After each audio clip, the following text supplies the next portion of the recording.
सबसे प्यारी है, माँ तू जग में न्यारी है। माँ तू सबसे प्यारी है, माँ तू जग में न्यारी है। अपने आंचल में रखना, अपने आंचल में रखना, हमें वरदानों से भरना। माँ तू सबसे प्यारी है, माँ तू जग में न्यारी है। माँ तू सबसे प्यारी है, माँ तू जग में न्यारी है।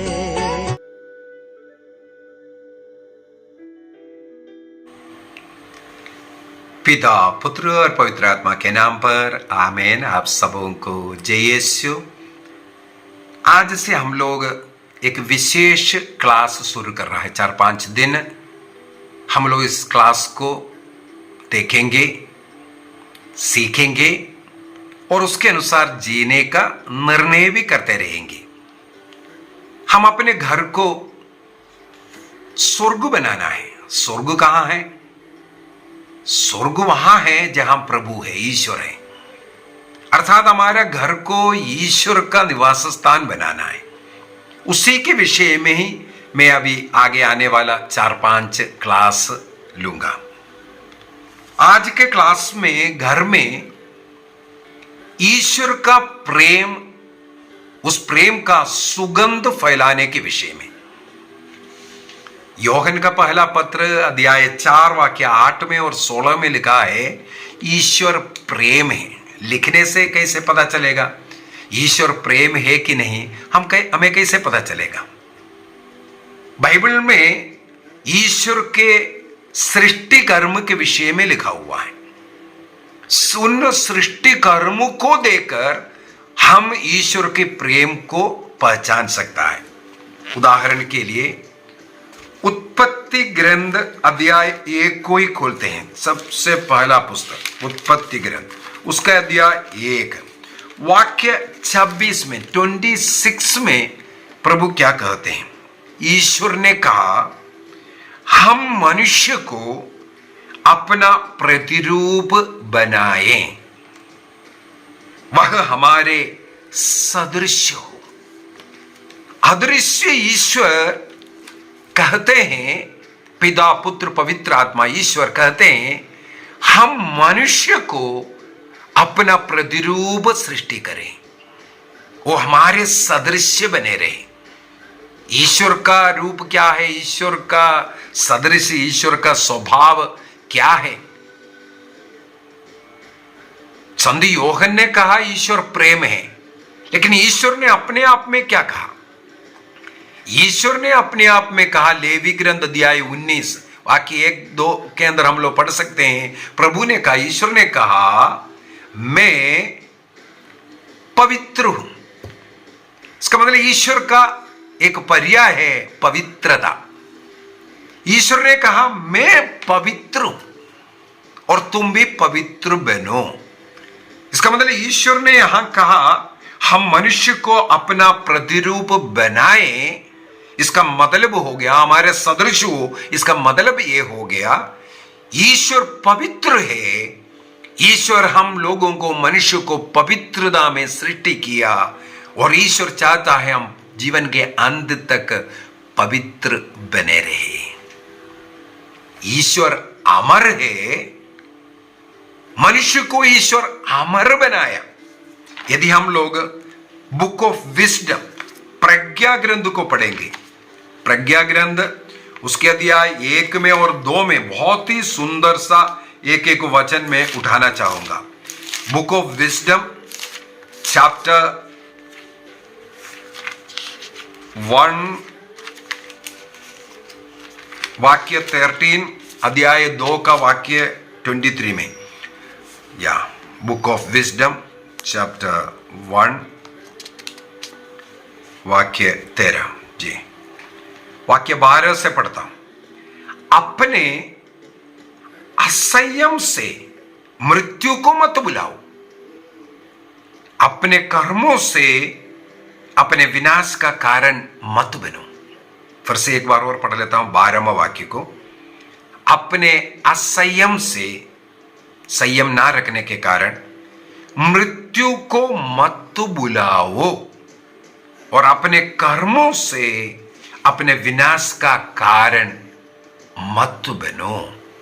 इसका मतलब ईश्वर ने मनुष्य को अमर बनाया, हमारा मृत्यु को हम स्वयं बुलाते हैं अपने असंयम से के कारण, संयम ना रखने के कारण और अपने बुरे कर्मों के कारण मृत्यु को बुलाते। अभी वाक्य 13 विजडम चैप्टर 1 वर्स 13, वहां पर लिखा है ईश्वर ने मृत्यु नहीं बनाई। ईश्वर ने अमर हमें बनाया था, अमृत्व में रहने वाला ईश्वर अमर हमें भी बनाया था। मृत्यु ईश्वर की ओर से नहीं है, वो पाप का परिणाम है। इसलिए हम पर लिखा हुआ है कर्मों से आप अपना विनाश को और अपना असंयम से अपने मृत्यु को मत बुलाओ करके। अभी अध्याय 2 में जाते हैं, चैप्टर 2 में जाना चाहूंगा। Chapter 2 verse 23, chapter 1 13 and chapter 2 23 याद करने में आसान है। वहां पर क्या लिखा है 23 एंड 24 में लिखा है ईश्वर ने मनुष्य को अमर बनाया। ईश्वर अमर है, उसी प्रकार अमर मनुष्य को भी बनाया। उसने उसे अपना ही प्रतिरूप बनाया। हम लोगों ने देखा जेनेसिस चैप्टर 1 26 27 में ईश्वर ने कहा हम मनुष्य को अपना प्रतिरूप बनाए, अपने सदृश्य बनाए, अर्थात अमर बनाए, पवित्र बनाए। और आगे वाक्य 24 में शैतान की ईर्ष्या के कारण ही मृत्यु संसार में आई है। ईश्वर ने मृत्यु नहीं लाई, मृत्यु लाई शैतान ने, जो शैतान को सुनता है इस कारण। तो मैं अनेकों बार ये कर देता हूं, सबसे पहले ईश्वर का प्रेम उनकी सृष्टि में हम देखना चाहिए। ईश्वर ने हम मनुष्य को अपना प्रतिरूप बनाया, ईश्वर के समान बनाया, बुद्धि ज्ञान प्रज्ञा सब देने वाला ईश्वर हम मनुष्यों को ईश्वर के समान दिखना चाहते हैं। हम मनुष्य में एक आदत है, मेरे जैसे कोई नहीं होना चाहिए, सबसे धनी मैं होना चाहिए, मेरे पास ही केवल सबसे अच्छी चीज होना चाहिए, मेरे पास कुछ अच्छे ज्ञान है वो दूसरों को नहीं देना। इस प्रकार छिपा कर रखने वाला मैं सबसे अच्छा दिखूं, मेरे जैसे कोई नहीं, मेरे जैसे सुंदर नहीं होना चाहिए, इस प्रकार मैं सर्वश्रेष्ठ बनने का एक शैतान का स्वभाव हमारे अंदर घुस गया, वो मृत्यु को लेके आया। लेकिन ईश्वर चाहता था, ईश्वर अमर है, इसी प्रकार हम मनुष्य भी अमर बने। ईश्वर पवित्र है, ईश्वर चाहता है उसी प्रकार ईश्वर तीन होकर के तृत्व होकर के एक है, इसी प्रकार ईश्वर चाहता है मनुष्य भी एक बने। इसलिए पति पत्नी स्त्री और पुरुष को एक बनाया। उस जो प्यार वहां पर हम लोग देखते हैं। इस प्रकार अनेकों उदाहरण हम लोग उठा सकते हैं कि ईश्वर का वो प्रेम देखने के लिए, ईश्वर के ये प्रेम को हमें अब फैलाने की जरूरत है, दूसरों में बांटने की जरूरत है। घर में ईश्वर का प्रेम फैलाना बहुत जरूरी है। अभी ईश्वर के इस प्रेम को मैं 3 भागों में विभाजित करना चाहता हूं ताकि हम अपने जीवन में उसको अपना सकें। 3 भागों में विभाजित का मतलब है सबसे पहले पिता का प्रेम, पुत्र का प्रेम और पवित्र आत्मा का प्रेम। इस प्रकार का ये तीनों प्रेम ईश्वर का प्रेम है। तो हम इस प्रेम को यदि थोड़ा सा विभाजित करके एक एक कर करके उसको हम अपने जीवन में अपनाएंगे और उस प्रेम का खुशबू हमारे घर में फैलाएंगे, मेरा घर स्वर्ग बन जाएगा। तो ईश्वर का प्रेम का खुशबू घर में फैलाने के लिए सबसे पहले पिता का प्रेम घर में होना है। पिता को हम लोग सबसे पहले सृष्टिकर्ता के रूप में ही स्वीकार करते हैं। उस पिता ने अपने इकलौते पुत्र को हम पापी लोगों को बचाने के लिए समर्पित किया। यूहन्ना का सुसमाचार अध्याय 3 वाक्य 16 और 17 के अंदर इसके विषय में ईश्वर ने हमें इतना अधिक प्यार किया बोल करके हम लोग उसको बताते हैं। ईश्वर का प्रेम को वहां हम लोग देखते हैं। तो सबसे पहले सृष्टि कर्म वैवाहिक जीवन, आदम और हेवा उनको एक बनाने के बाद ईश्वर ने उन दंपतियों को एक आशीर्वाद दिया। उत्पत्ति ग्रंथ अध्याय 1 वाक्य 27-28 के अंदर हम लोग यही पढ़ते हैं। ईश्वर ने उन्हें आशीर्वाद देख करके कहा, फलो फूलो संसार में फैल जाओ। ईश्वर सृष्टि करता है। ईश्वर का वो पितृत्व, सृष्टि कर्म ईश्वर ने किसको दिया? मनुष्य को सौंपा। अब ईश्वर के साथ जुड़े रहकर तुम सृष्टि कर्म करो।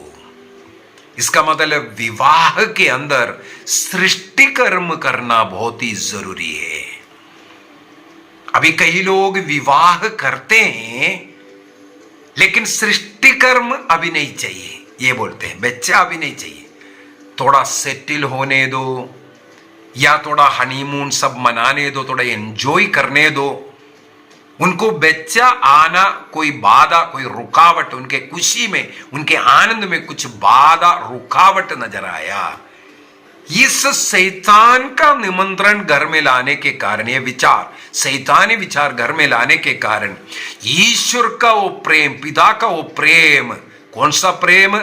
वो पति पत्नी मिलकर के सृष्टि कर्म करना था, वो सृष्टियों के द्वारा उस प्रेम की खुशबू घर में फैलाना था। लेकिन बोला अब नहीं चाहिए, थोड़ा सा और सेटल होने दो, नौकरी मिलने दो, घर बनने दो, थोड़ा पैसा कमाने दो। इसके बाद मैं निसंतान दंपतियों के लिए क्लास लेता हूं, कई रिट्रीटें चलाया है, हर साल 1-2 रिट्रीट चलाया और अनेकों निसंतानों से मैं काउंसलिंग किया, बातचीत किया। मेरे विचार में 90%, उससे भी ज्यादा होगा, मैंने ऐसे 1% बोला, अधिकतर लोग विवाह के तुरंत बाद संतान नहीं चाहा। कई लोगों ने गर्भवती हुआ तो अबॉर्शन करवाया या कुछ ना कुछ आर्टिफिशियल चीजों का, चाहे दवाई खाया या अन्य गर्भधारण के लिए रुकावट डालने वाला कुछ चीजों का उपयोग किया। इसके बाद 5 साल कुछ समय के बाद सोचा हाँ अभी हम बच्चा पैदा करेंगे, बच्चा नहीं हो रहा है। ये एक सबक दिखा रहा है, सबक दे रहा है, संतान ईश्वर की देन है। पति पत्नी ने सोचा हम अपने समय पर संतानों को सृष्टि करेंगे, तब इस पाप वहां उदय हुआ। पिता का प्रेम का खुशबू घर में नहीं फैला रहा है।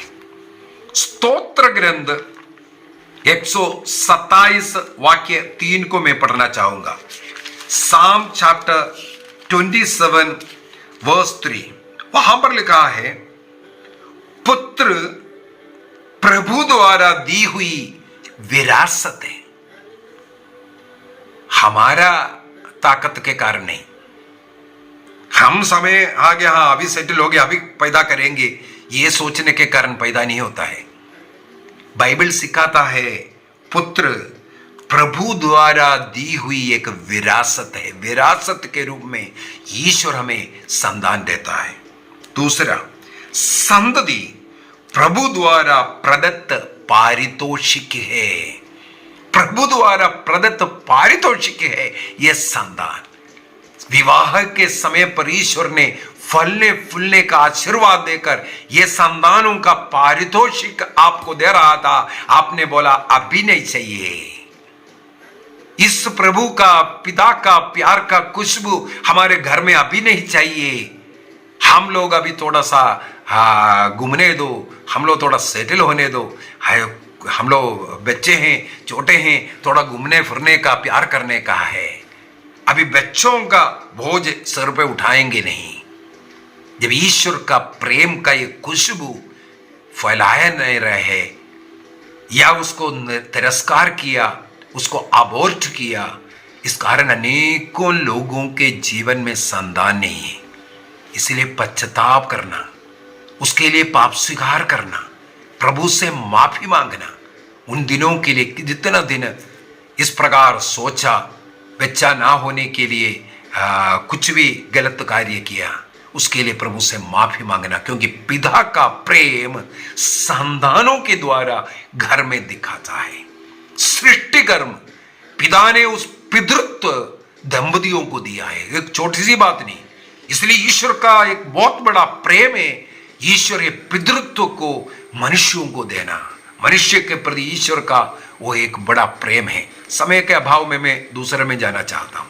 अभी पिता ने अपने इकलौते पुत्र को मानव जाति के लिए समर्पित किया, अर्पित किया। पुत्र का प्रेम अभी घर में फैलना चाहिए। पुत्र का प्रेम कैसे है? पुत्र के विषय में हमें मालूम है, वो ईश्वर हो करके। फिलिपियों का पत्र उसके अध्याय 2 वाक्य 6 से अगर आगे हम लोग पढ़ेंगे, वहां बहुत ही सुंदर तरीके से उसको थोड़ा पढ़ते हुए जाना अच्छा है। फिलिपियंस चैप्टर 2 वर्स 6 ऑनवर्स, वहां पर लिखा है, वह वास्तव में ईश्वर थे। ईसा मसीह वास्तव में ईश्वर थे और उनको पूरा अधिकार था कि वह ईश्वर की बराबरी करे। फिर भी उन्होंने दास का रूप धारण कर तथा मनुष्यों के समान बनकर, एक नश्वर मनुष्य के समान बनकर के अनश्वर ईश्वर इस संसार में आया, अपने को दीनहीन बनाया और उन्होंने मनुष्य का रूप धारण करने के बाद मरण तक, हां क्रूस मरण तक आज्ञाकारी बनकर अपने को और भी दीन बनाया। इसलिए ईश्वर ने उन्हें महान बनाए, उन सब नामों में ऊपर उठाया। वो अलग बात है। ईश्वर का पुत्र ईश्वर की बराबरी कर सकता था, स्वयं ईश्वर था, वो अपने को दीनहीन बनाकर मनुष्य का रूप धारण कर मनुष्य के पापों को, जो निष्पापी ईश्वर अपने ऊपर लेकर के वो पापी जैसे दिखने लगे और पापों का प्रायश्चित कर मनुष्यों को पाप से मुक्ति दिया। एक और वचन मेरे मन में आ रहा है, रोमियो का पत्र उसके अध्याय 5 वाक्य 6 और 7 को पढ़ते हैं। Romans chapter 5 verse 6 and 7। हम निसहाय ही थे, पाप के बंधन में, शैतानी बंधन में, लड़ाई झगड़े में हम निसहाय अवस्था में, पाप के कीचड़ में, उस दलदल में डूब रहा था। उस अवस्था में मसीह निर्धारित समय पर विधर्मियों के लिए मर गया, अच्छे लोगों के लिए नहीं। विधर्मी पापियों के पापों का प्रायश्चित कर हमें पाप से मुक्त करने के लिए वह मर गया। इस प्रकार वो प्रेम दे रहा है। और आगे 8 में जाते हैं, हम पापी ही थे जब मसीह हमारे लिए मर गए थे, इससे ईश्वर ने हमारे प्रति अपने प्रेम का प्रमाण दिया। दूसरों के लिए सहन करने वाला व्यक्ति ईश्वर का, ईसा मसीह का प्रेम का खुशबू घर में फैलाएगा। इसका मतलब ईश्वर का, ईसा मसीह का प्रेम का खुशबू घर में फैलने के लिए एक ही कार्य है, दूसरों को प्यार करने के लिए क्या क्या करना है? सहन करना, क्षमा करना, सेवा करना, ये सब करते हुए अपने को विनम्र करना। इसके द्वारा हम ईसा मसीह का प्रेम का खुशबू फैला सकता है। हमारे घर में एक दूसरे का मदद करना, एक दूसरे के अधीन रहना, एक दूसरे को सहन करना, क्षमा करना, प्यार करना, इस प्रकार ईश्वर का प्रेम का खुशबू हमारे घर में बहना चाहिए। एफेसियों को लिखते हुए संत पौलुस कहते हैं, अध्याय 5 वाक्य 25 से आगे, एफेसियंस चैप्टर 5 वर्स 25 ऑनवर्स, वहां पर लिखा है पतियों, कलीसिया का और मसीह का वो प्रेम का विषय में यहां पर पति और पत्नी के रूप में दर्शाते हुए पतियों से कहते हैं, पतियों अपनी पत्नी को उसी तरह प्यार करो जिस तरह मसीह ने कलीसिया को प्यार किया। कलीसिया को मसीह ने कैसे प्यार किया? क्रूस पर देखना पड़ेगा। क्रूस पर लटकते हुए कलीसिया के पापों, अपराधों, कमजोरियों को अपने ऊपर उठाकर कलीसिया के पापों का प्रायश्चित के रूप में अपने शरीर में सहन करते हुए वो कलीसिया को प्यार दिया। उसी प्रकार तुम भी एक दूसरे को प्यार करो। घर में एक दूसरे के ऊपर बुराई निंदा नहीं करना है, तो बोल करके लड़ाई झगड़ा नहीं। उनकी कमजोरियों को, उनकी बलहीनताओं को कोशिश कीजिए मौन रह करके अपने ऊपर लेने के लिए। इस प्रकार मसीह का प्यार का खुशबू घर में फैलाइए। जहां कहीं भी सहन है वहां मसीह का प्यार का खुशबू है। जहां प्यार है, जहां दूसरों की सेवा है, जहां विनम्रता है, ये घर को स्वर्ग बनाएगा। पति है या पत्नी है, मैं पढ़ा लिखा हूं, मैं धनी हूं, ऐसे बोल करके अहंकार का घमंड के ऊपर नहीं चढ़ना, बल्कि मसीह की विनम्रता को ईश्वर हो करके, उनसे बढ़ करके तो कोई नहीं है, वो ईश्वर हो करके दास का रूप धारण किया। यदि घर में इसी प्रकार माता पिता, बच्चे, सब लोग एक दूसरे के लिए ये प्यार, दूसरों के सामने विनम्र हो करके दूसरों की सेवा करेंगे, सहन करेंगे, उनकी कमियों को अपने ऊपर उठाएंगे, तब ये हमारा घर स्वर्ग बनेगा। तीसरा, पवित्र आत्मा का प्रेम घर में होना चाहिए। पवित्र आत्मा के विषय में हम जाने, पिता और पुत्र को एक बनाने वाला आत्मा, पति और पत्नी को एक बनाने वाला आत्मा, एक हृदय, एक मन, एक तन बन करके कलीसिया की सेवा करना, परिवार की सेवा करने का ये शक्ति पवित्र आत्मा हमें देता है। दो जगह से, दो घर से, दो खानदान से आने वाला ये दोनों एक बन करके जीवन के अंत तक एक दूसरे के लिए जीना है। जब तक ये पवित्र आत्मा का प्रेम हमारे अंदर नहीं है, हम एक दूसरे को तू में करेगा। काम पति पत्नी के बीच में झगड़ा है, सोच लेना पवित्र आत्मा का प्रेम की कमी। और पवित्र आत्मा काम करने वाला है, पवित्र आत्मा काम करने वाला है। ईसा मसीह ने योहन का सुसमाचार अध्याय 14 वाक्य 15-16 के अंदर सब हम लोगों को यह बता करके दे रहा है, मैं तुम्हें एक दूसरा सहायक प्रदान करूंगा। वो सहायक हमारे साथ रहकर हमारे हर काम में मदद करने वाला है। हमें पढ़ने के लिए मदद करेगा, हमें ज्ञान मिलेगा, याद दिलाएगा, परीक्षा लिखवाने के लिए हो या काम करने के लिए हो, या एक दूसरे को सहन करने का, क्षमा करने का, प्यार करने का जो कृपा मिलना है, ये सब पवित्र आत्मा के द्वारा वो काम करने वाला है। हमारे साथ बैठ करके हमें हर काम में मदद करेगा। हमें विनम्र बनाने वाला आत्मा है, हमें चंगाई देने वाला आत्मा है, हमें पिता का उस प्यार से भरने वाला, क्योंकि रोमियों का पत्र अध्याय 5:5 में लिखा है, ईश्वर का प्रेम पवित्र आत्मा के द्वारा हमारे हृदय में उमड़ता है। तो पवित्र आत्मा का प्रेम हमारे परिवार में होना है। संक्षिप्त में, ईश्वर का प्रेम का खुशबू हम अपने घर में फैलाएंगे, मेरा घर स्वर्ग बनेगा। इसके लिए किसी भी सृष्टि को नष्ट होने नहीं देना, चाहे बच्चे हो या बाप हो, नशे में, लड़ाई झगड़ा में, मोबाइल में, इंटरनेट में, गलत दोस्ती में नष्ट नहीं करना। गर्भस्थ बच्चे को, एक भी बच्चे को नष्ट नहीं करना। प्रभु पूछेगा, काइन से प्रभु ने पूछा, काइन काइन तुमने क्या किया? तुम्हारा भाई हाबिल का रक्त आज भूमि पर से मुझे पुकार रहा है। उत्पत्ति ग्रंथ अध्याय 4 वाक्य 10 में एक एक बूंद का प्रभु प्रतिशोध लेगा। यदि किसी गर्भस्थ बच्चे को अभी नहीं चाहिए और नहीं चाहिए बोल करके दवाई खा करके, जड़ी बूटी खा करके या डॉक्टर के पास जा करके कैसे भी नहीं चाहिए बोल करके कोई भी कृत्रिम तरीके इस्तेमाल किया, दवाई खाया या अबॉर्शन किया, उसके लिए हमें पश्चाताप करना है, पाप स्वीकार करना है, जीवन भर उसके लिए हमें प्रायश्चित्त का जीवन जीना है।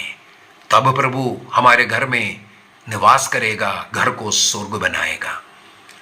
एक भी सृष्टि नष्ट ना हो, हर एक सृष्टि को प्रभु की ओर उठाना, प्रभु का ज्ञान देना, घर में प्रार्थना करना, यह सब उस सृष्टि को जीवन देने वाला तरीके। केवल रोटी से या अच्छा स्कूल में पढ़ाने से हम उसको जीवन नहीं दे सकता।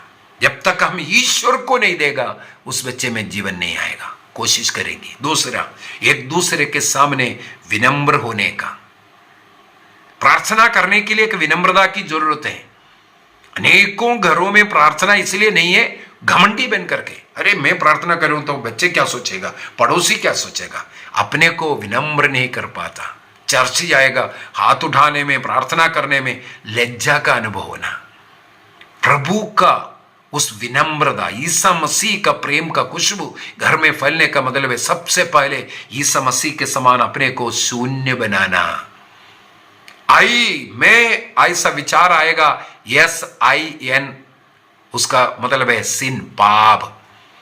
यदि वो बीच का अक्षर आई को हटा करके वहां एक शून्य डाल देगा, वो सन पुत्र बनेगा। ईश्वर का संतान बनने के लिए वो पाप का आई को हटाइए, शून्य बनाइए। ईसा मसीह जैसे घर में एक दूसरे के सामने विनम्र बनेंगे, सेवा करेंगे, सहन करेंगे, क्षमा करेंगे, प्यार करेंगे, घर स्वर्ग बनेगा। पवित्र आत्मा हमें एक बनाएगा, एक बन करके, केवल घर में ही नहीं, अड़ोस पड़ोसी सबों के साथ प्रेम का रिश्ता बन करके, प्रेम से बातें करते हुए, मन में एक रह करके मुंह से हंसने से नहीं, प्रेम से। हमारा हृदय साफ होना चाहिए पहले, इसके बाद चेहरे में मुस्कुराहट आना चाहिए। और कर्म करने वाला, अच्छा कर्म करने वाला, सेवा करने वाला, घर का काम करने वाला हमें बनना है, पवित्र आत्मा से भर करके। आइए आंखें बंद करें, धन्यवाद दे प्रभु को। ईश्वर का प्रेम का खुशबू, सुगंध हमारे घर में फैल जाए। इस प्रकार घर को स्वर्ग बनाएंगे, हमारे घर में शांति प्रेम आवे। आप लोगों के पूरे घर को, घर के हर एक व्यक्ति को मैं प्रभु यीशु मसीह के पवित्र हृदय में समर्पित करता हूं। प्रभु के पवित्र हृदय के लिए समर्पित महीना है जून महीना। जून महीने का अंत होते होते हम पुनः अपने घर को प्रभु के पवित्र हृदय में समर्पित करेंगे। जून माह में हम लोग पहले तारीख से पवित्र हृदय का भक्ति करते आ रहे, पवित्र हृदय का रोजरी करते हुए आ रहे, और 15 तारीख को, जून 15 तारीख को इस साल हम लोगों ने पवित्र हृदय का पर्व भी मनाया। प्रभु को धन्यवाद दे। प्रभु का पवित्र हृदय का मतलब है प्रेम, ईश्वर का प्रेम हृदय में। हमारा हृदय प्रभु का हृदय समान बने, इसके लिए हमें प्रार्थना करना है। मैं इस समय पर पूरे घर को, आप सबों को, जितने भी लोग मुझे सुन रहा है, प्रभु के पवित्र हृदय में समर्पित करते हुए विनती करता हूं, प्रभु इनके घर में प्रेम, आनंद, शांति आवे, एक दूसरे का आदर होवे, घर में रोज पारिवारिक प्रार्थना होवे, मिलकर के प्रार्थना करने वाला घर बनाइए प्रभु, विनम्र बनाइए प्रभु, एक दूसरे के सामने सेवा करने वाला, प्यार करने वाला बनाइए, और कार्य करने वाला पवित्र आत्मा का वो प्रेम हमेशा इनके घर में रहे। पिता, पुत्र और पवित्र आत्मा के नाम पर आमीन। आप सबों को जय यीशु।